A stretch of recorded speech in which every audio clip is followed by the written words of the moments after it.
Hey YouTube, welcome back to the channel. In today's video, I want to go ahead and examine whether or not the narcissist is possessed. And I want to go ahead and kind of throw my conspiratorial idea in there and beg the question whether or not the narcissist is an entire species altogether. Now, when looking at my previous videos, you all can see that I was a victim of narcissistic abuse. And as mentioned, this was something that plagued my entire life.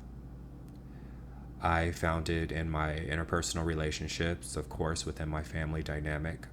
I also saw it in the workplace. I saw it with various friends, and I see it in novels, I see it in television shows, I see it in film, I see it in politics. I see this disorder sprinkled everywhere. And as I started to heal from my abuse and I practiced forgiveness and I let go of the shame, I let go of the pain, I let go of the trauma, I began to look at the narcissist differently. And I view them almost as an entire different species.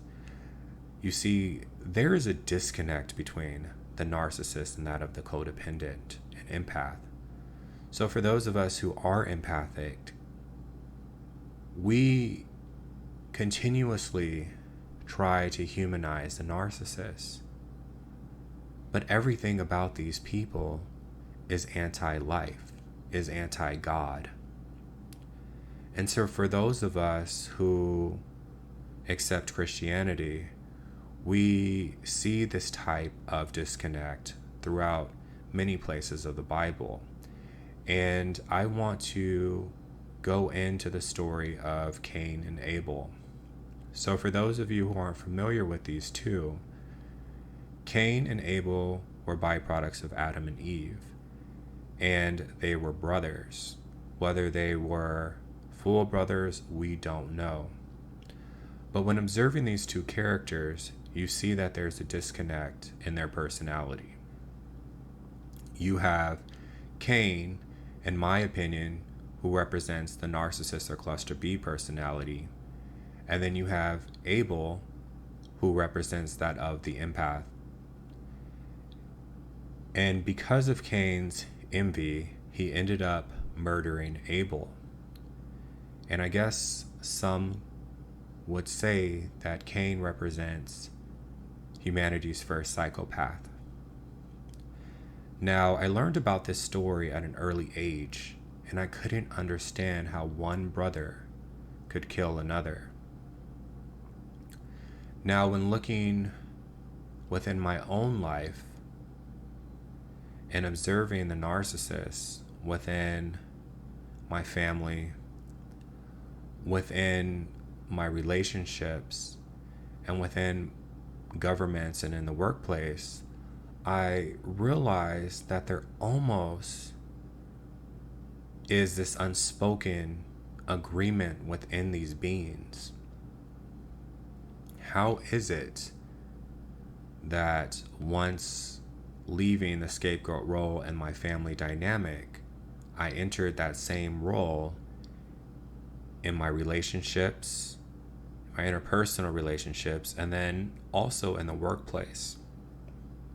How is it that the way that I view the world is so bothersome that I can't talk about my views to these types of beings? So what if it goes beyond demonic possession?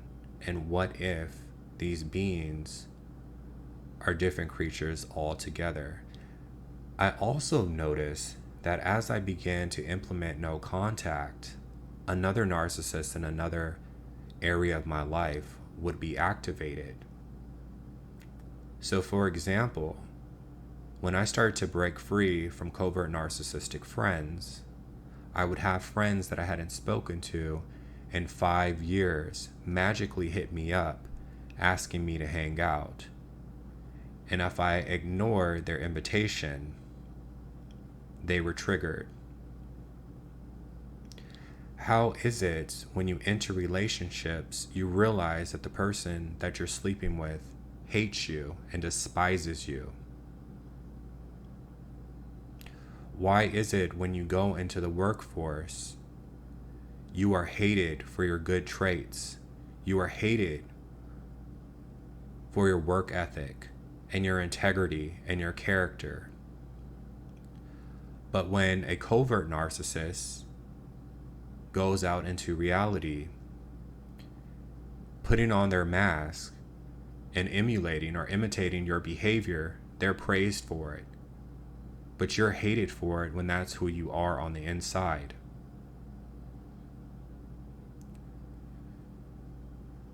How is it that when you endure abuse from these people, their behavior is always pacified? How is it that they attack you in packs? So when we look at these beings, we see that there is a mutual understanding between them. However, we can procreate with these people. We can be completely related to these people, but of a completely different mind. When you observe the narcissist, even the way they process information is completely different. They don't like clarity. They love confusion. They love manipulation. They're incapable of loving. And destruction follows everywhere they go. In my opinion, I believe the role of the narcissist is to do the work of this matrix system. So for those of us who are trying to break free, these people come into our lives to keep us at a low vibrational state, to keep us locked in this prison. And that is their life's role. They want to abuse us, and they want us to accept the abuse. They feed off of us, and we see these representations of this demonic personality within our various shows. So many could argue that the vampire is similar to that of the narcissist. Many can also argue that the zombie is similar to that of the narcissist. So even though these creatures look just like us, they may be not like us at all. And the reason why I wanted to take it a step further is because if narcissism is something that has plagued American society or global society, that means that the majority of the planet is demonically possessed, and it's really hard for me to stomach that. So, I know this sounds strange, but I wanted to go ahead and put that out there on the internet so that a conversation can be had. So that's going to be it for today's video. If you have any questions, please drop them in the comment.